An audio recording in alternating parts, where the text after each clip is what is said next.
Why is Trump so hell-bent on gutting funds for PBS and NPR? It's part of a larger plan, one where he can control not just what we do, but what we think. They're portraying it as an authoritarian or fascist thing to expect NPR to fund itself and to not forcibly take people's tax money and force them to fund ideological media they disagree with.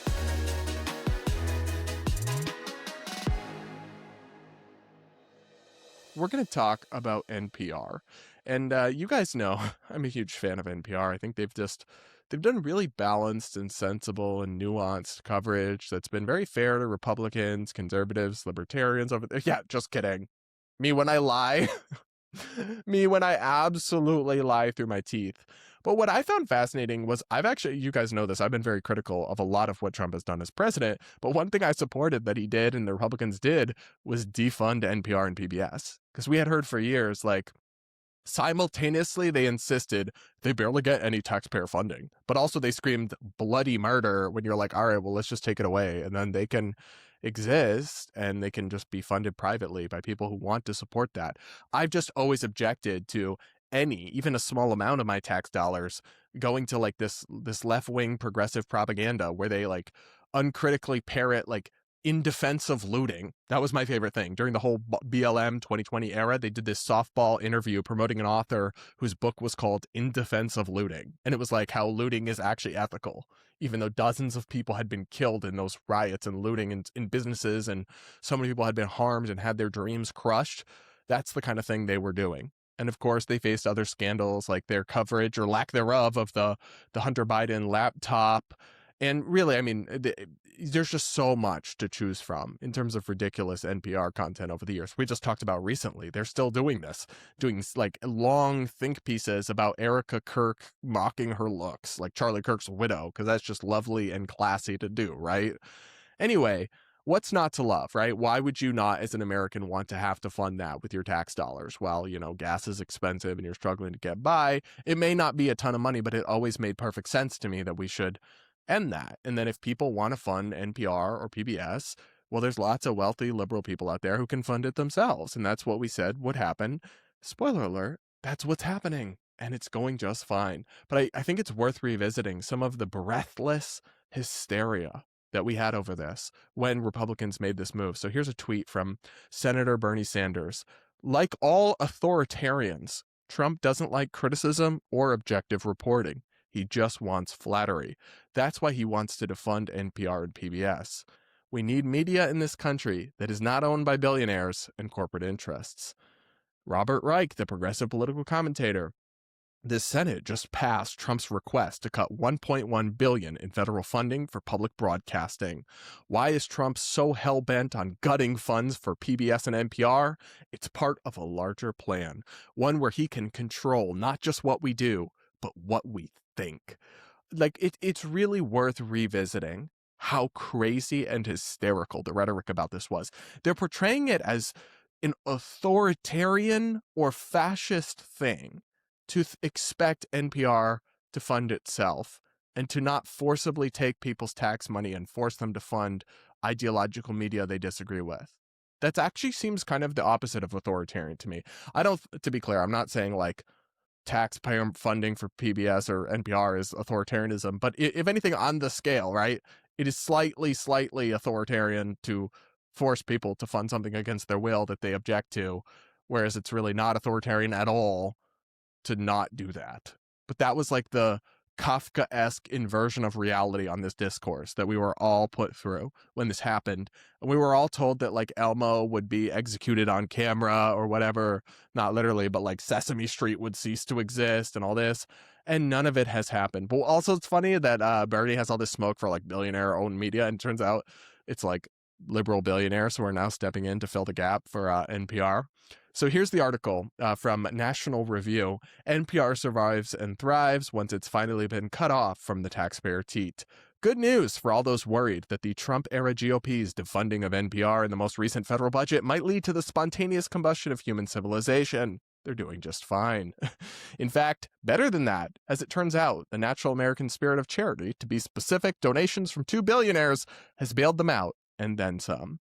it's funny, right? Because it's like, the rich are terrible. We don't want billionaire-owned media, until it's like, oh, wait, we have liberal billionaires who will fund our stuff. That's actually fine. Never mind. It's kind of like Bernie Sanders himself always used to, in his stump speeches for years and years and years, it was the millionaires and billionaires that he would rail against. And then at some point, he quietly became a millionaire through his book sales or whatever. And I don't begrudge him that, but he's the one that demonized millionaires for years.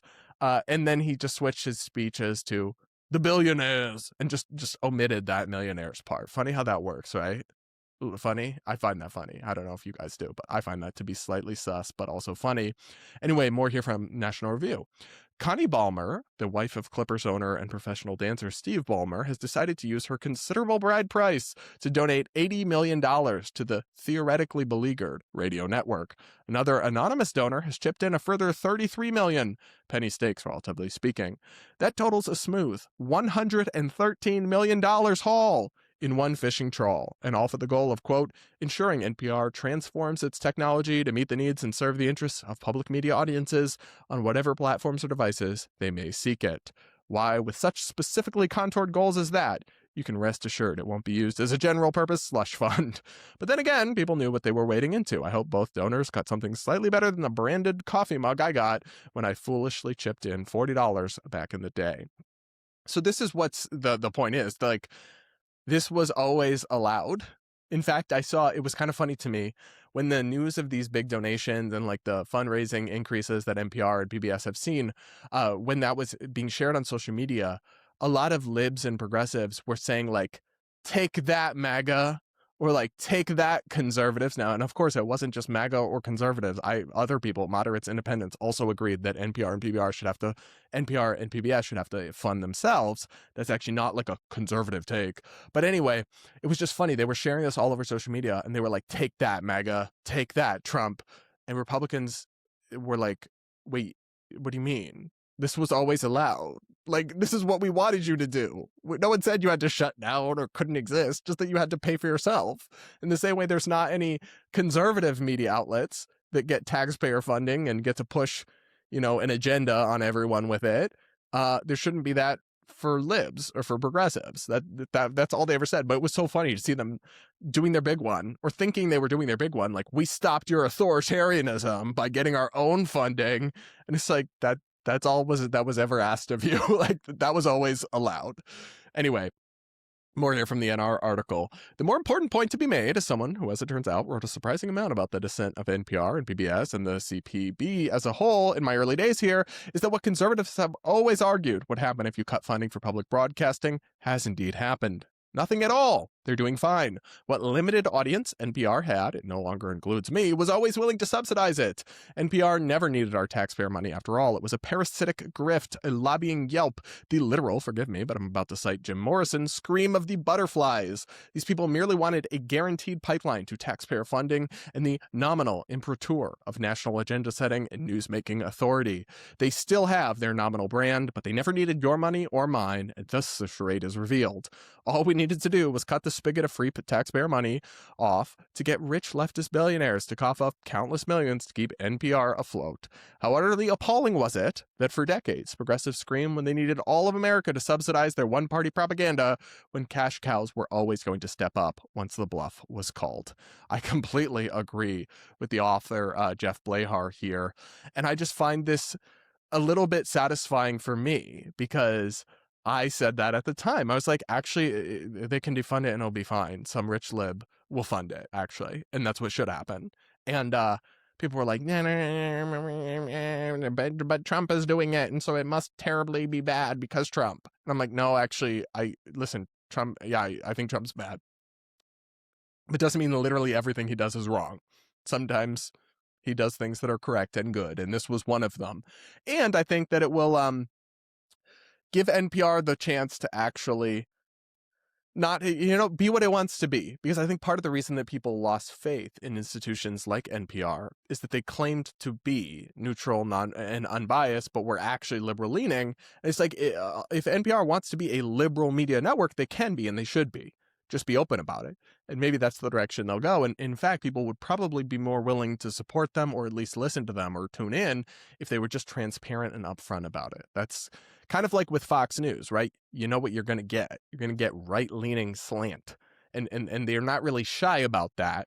Whereas some of these other places pretend that's not what they're doing, but then it is what they're doing. And I think that's what breeds resentment in a lot of people's minds.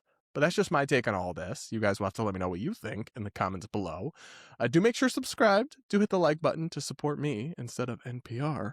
And guys, instead of getting your NPR mug and funding them, because they have rich billionaires funding them. I don't have any rich billionaires funding me. But if any of you are watching, hit me up. I'm down, right? But anyway, yeah, do consider becoming a channel member to support my content. Hit the join button or the link in the description. You'll unlock early access to full-length ad-free episodes, but mostly you'll just be supporting my independent commentary and analysis. And regardless, guys, thanks so much for tuning in. Thanks for listening to the Brad vs. Everyone podcast, and we'll be back with more real soon.